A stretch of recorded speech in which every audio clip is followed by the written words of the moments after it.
Hi, my name is Lydia Montoya-Enderle, and for my multimodal presentation, I will be looking at the student loan crisis. This presentation will include information about the complex problem of student loans and solutions that we can begin to move towards as a society.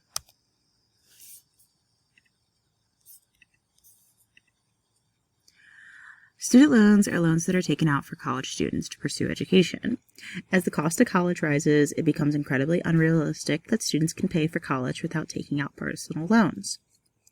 In 2023, the total student loan debt was over $1.77 trillion. In the 2020 to 2021 academic school year, 54% of bachelor students graduated with student loans. On average, students are leaving their degree programs with $29,100 in educational debt. It is more likely that the people you meet in school have taken out some kind of loan to pay for schooling instead of paying for schooling out of their own pockets. All of this being said, it is very, very realistic that you know so many people that are in debt for school. It is more likely that your college friends are in debt for school than not being in debt for school.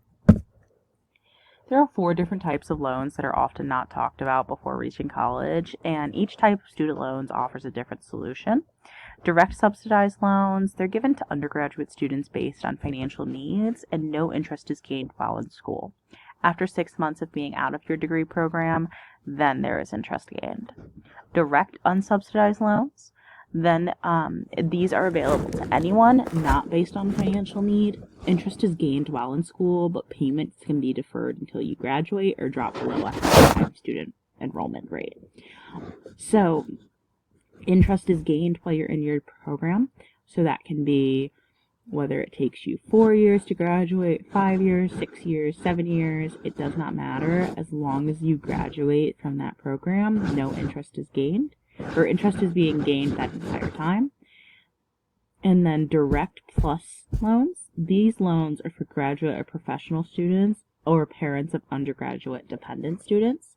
And then a credit check is required for this one, but eligibility is not dependent on your credit score. I can't find anywhere why that is necessary if it's not dependent on your credit score. And then to fully be informed about student loans, a young college student should know what kind of loans they're being offered. So let's say that you took out a direct subsidized loan and a direct unsubsidized loan just because you needed money for school. But both of these loans were from different lenders and they had very high interest rates. Well, after you graduate, you might find yourself struggling to pay these loans. That leads us to our 4th type of loan, which is the direct consolidation loan, which combines all eligible federal student loans into one loan. The interest rate is the weighted average of your federal loans rounded up to the nearest 1/8 percentage. So this is just a way for students to pay back loans at a easier rate for the student. And then it's unfair that the federal government is preying on the idea that the younger generations are so uneducated about this topic that they will take out any loan to get their education. And then why is this a problem? So this is a problem because politicians have promised time and time again that student loan rates and student debt would be an important part of their platform, and yet there has been no movement towards actual policy for student loans. The Biden administration actually ran on this platform in 2020 and really, really encouraged students to vote for them based on this alone.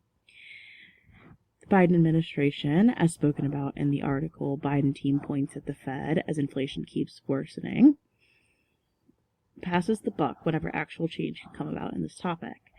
As a college student, I'm incredibly well versed on how the United States government works and how checks and balances play out. Unfortunately, this is not a case of checks and balances. Instead, this is a case of out-of-touch politicians refusing to take action on any issue they can use to get young voters to vote for them. They used student loan debt and student rates to get voters to vote for them, to get young people to go to the polls, and yet they have done nothing for young Americans. And then when you search student debt on Google, you find thousands of articles on how to qualify for student loan forgiveness. This within itself shows that society has pushed itself towards acceptance of student loan debt when it should be the opposite. No one should have to go into mountains of debt to achieve a better education and life for themselves in a country that prides itself on being a place where people can build themselves up from nothing. And then, how student loans affect daily life. We'll watch this very short video. This is Jessica. After graduating high school, she chose to save money by going to community college first, then transfer. She eventually graduated with a biology degree from Loyola University, Chicago. She is the first college graduate in her family, and it cost her $100,000 in student debt. Even with a STEM degree, she still can't find a good job, and 6 months after graduating, lenders came knocking on her door demanding payment. So she picked up a job as a lab technician and customer service representative at a veterinarian's office. 3 years later, she's considering going back to school in the fall to become a pharmacist because she can't find a job with her existing degree that pays above minimum wage. The catch is, in order to go back to school, she has to take out more loans. Many students, just like Jessica, are stuck in jobs that they could have gotten without a college degree, that just don't pay enough to make repaying the loans feasible. So what does that mean for the rest of us? More than 44 million Americans owe $1.4 trillion in outstanding student loans, meaning they have less disposable income. Those borrowers may also delay life's milestones like moving out, owning a home, or starting a family.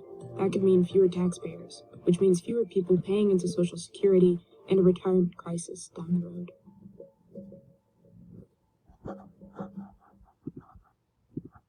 So that video gives a really good explanation of how the student loan crisis is going to affect everyone eventually. And, you know, the mental impact that living paycheck to paycheck and your disposable income going straight towards these student loans has on someone.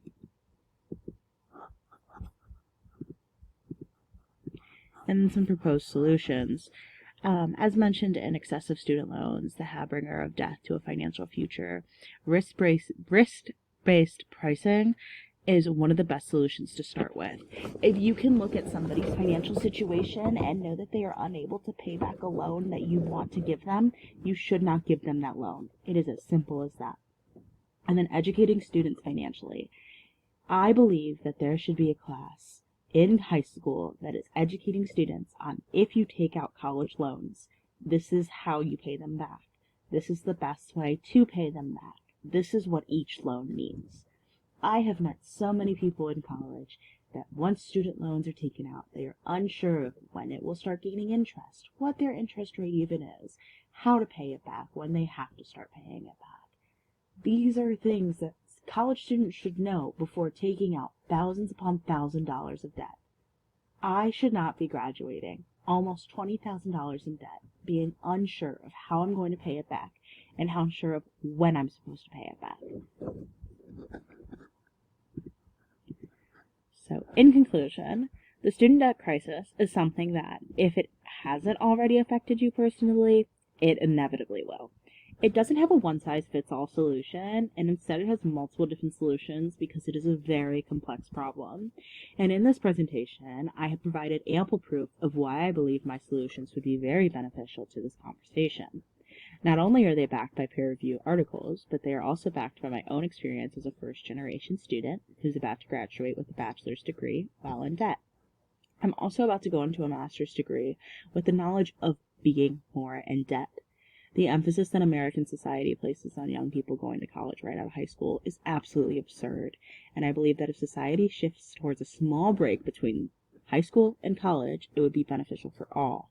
And I also believe if there was more emphasis on education regarding college and high school, it would be beneficial to students financially speaking. And then here is my works cited page. Thank you so much for your time.